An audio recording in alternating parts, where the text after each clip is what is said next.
So now that we have two linear function forms at our disposal, we need to look at a bunch of examples where we use both of those forms and talk about what the difference is between them and all the finer points. So just to remind you, I'm talking about y equals ax plus b versus y equals ax minus x1 plus y1.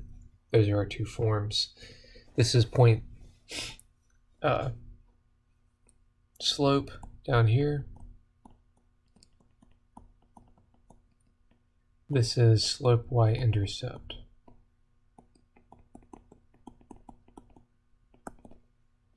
Now, when do you use these? Just to remind you, this is for elapsed time models. This is for calendar year models.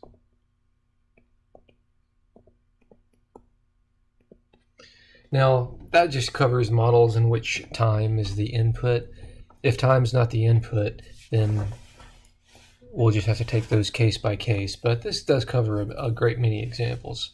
All right, so let's look at an example. This is a population model. We have a city with a population of 428,000 on July 1st, 2000, and then a population of 422,000 on July 1st, 2005. Let P represent the population of the city in thousands, and let T represent the calendar year. So pay attention to that, calendar year. Okay, that's telling you what kind of model to use. Assume the city's population is changing at a constant rate. That's also important in that this trend continues. The fact that it's changing at a constant rate, that means that it's linear. Actually, up here when I was talking about calendar year, nothing in this first paragraph tells me that it has to be linear. Like, it could be an exponential model or some other kind of model that we don't know anything about. It's only that I see constant rate that allows me to know that I can use a linear model for this. Okay, so find a model P equals P of T. So T will be our input, and P is our population. This is going to be a calendar year model, so that means we're going to be using the point slope form. And let's bring up a new whiteboard. I'm going to try to make this a bit smaller and keep it on the screen so we can see the information at the same time. So basically, here's what we've got. Oh, that's a terrible line. I think I can do better than that. Let's try that again. All right, so in 2000 to 2005, that's going to be our X, or our horizontal values. So that's 2000. This will be 2005. And in the year 2000, we're at 428. And then in the year 2005, we've gone down to 422. So this drawing is obviously not to scale, but qualitatively, it's correct. Okay. So this point here has coordinates 2000, 428. This point has coordinates 2005, 422. Now, we want to find a model for the linear function passing through these 2 points. And we're going to have to use y equals ax minus x1 plus y1 for this. So we need an x1, y1, and it doesn't really matter. I'll just use the first point. So, that would be ax minus 2000 plus 428. And we would be done except for the problem that we don't have an a value. We don't have a slope yet. So I actually have to compute the slope. I can do that, though, using these 2 points. That's easy enough to do. Actually, I think I'll use the calculator for that. So the calculator would be 422 minus 428 That's -6, which we expect this to be negative because it is going down, and that's going to be divided by 5. I just did that in my head. It's 2005 minus 2000, so that's where that came from. So there's our slope, -1.2.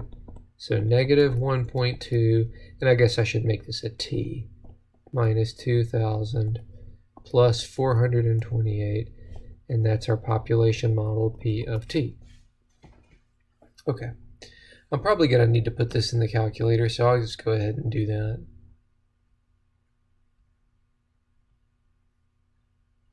-1.2 x minus 2000 plus 428.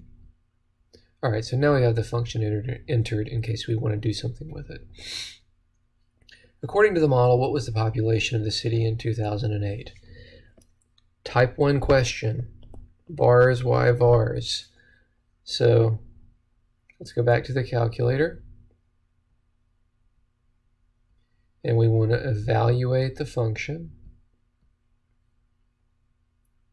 And our input is going to be the year 2008 because this is a calendar year model. So we get 418.4 thousand. Finally, in what year does the model predict that the population of the city will reach 415,000? That's a type 2 question. So we're going to use calc intersect.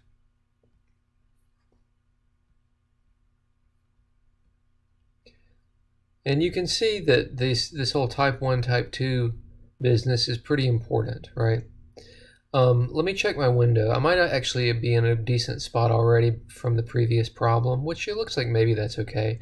Let's check the table, though, to see if that will get us our intersection. We're trying to get to 415, so actually this is 2020. We need to go back a bit. There it is. So 2010 to 2011. So I will go to, oops, and now I forgot what it was. I have to go back and check. 2009, okay. I'll go to 2005 to 2015. And then I'm going to do zoom fit.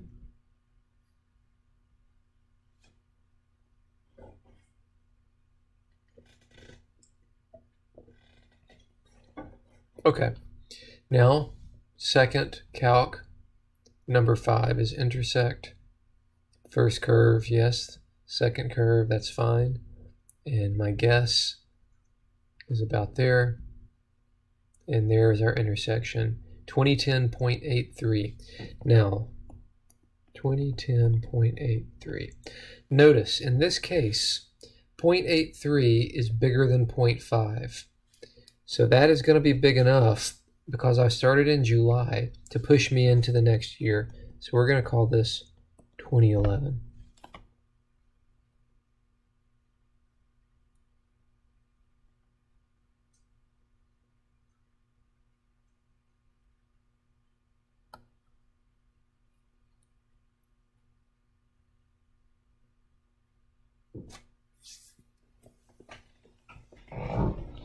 I wanted to skip ahead to the answer.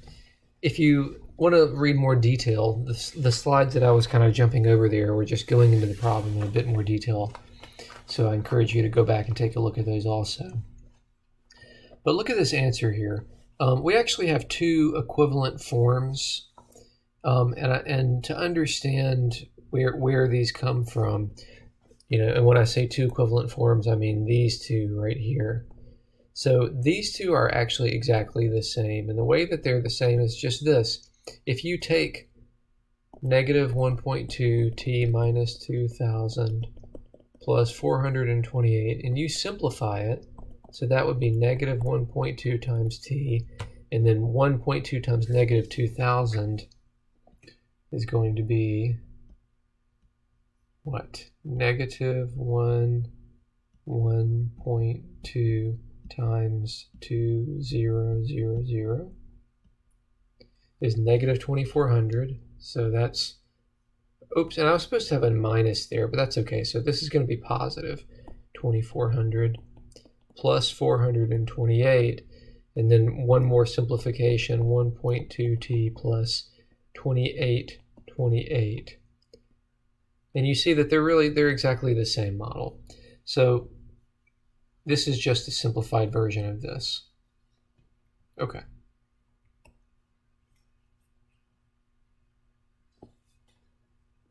Let's look at a new example. So in this example we have, this one's a little bit different. We have a couple of models. We have a city's population is given by the function negative 1.2 t minus 2,000 plus 428. That's the one we just found actually, and that's calendar year. And then we have another city's population model, which is the 9.25 slope model, and that was the previous example from the last video. So we're basically going to compare these two cities' population models. They're both calendar year models. And what we want to know is, at what point in time, according to these models, will the two cities have the same population, and what calendar year will it happen? So when do these two cities have the same population? Now graphically, what that's going to amount to is this. We have one city that has a population that's going up, and we have another city with a population that's going down, and we want to know when they cross one another. So that's an intersection. So this is a calc intersect question. So let's go to our calculator. We already have, unfortunately, I have the second model typed in as y1. I'm not going to change that because I'm lazy. I'm just going to type the first model in as, oops. Let me stop messing around here. Delete. I'm going to type the first model in as y2, which is fine.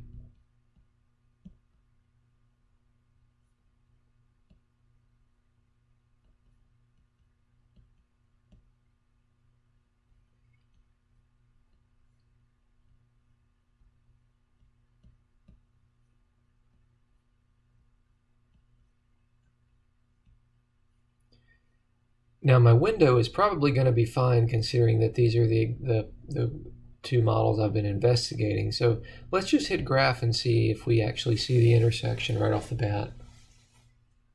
Aha, and I don't. So actually my window was not good. So let's do this. Let's go to the table. And what we're looking for is for these two, when does column y1 and y2, when do they pass one another? So we're going to have to sort of pay attention to what's happening. So y1 is going down, y2 is going up. So notice that I'm at 417 and 458, so I actually need to go back in time, I think.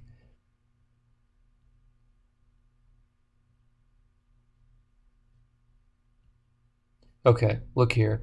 So in 2005, we're at 422, 421.25.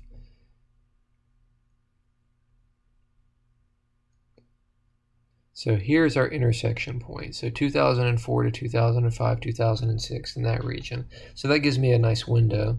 So I need to be more like 2000 to 2010. And then we'll do zoom fit.